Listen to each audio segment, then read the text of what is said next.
वो आए, इस कब्रिस्तान के लिए कुछ करें। हम इसको अपनी मदद आपके तहत शुरू करना चाह रहे हैं कल से। उसमें हमारा भी हाथ बटा है, इलाके वालों का मसला हल है।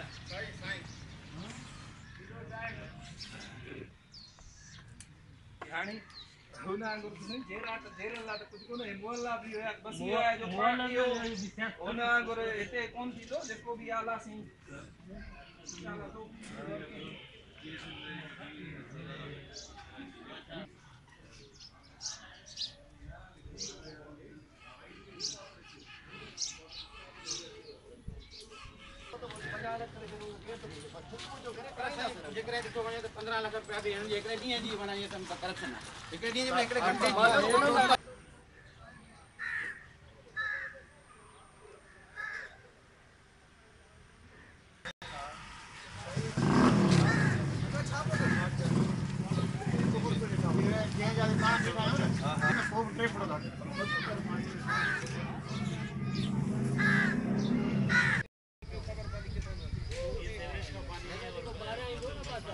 बंद कराया था जो जिसको भी होता वो यार बंद कराया ये तकरीबन 700 फुट है निकलवाया है। ये 3-4 साल का पानी है।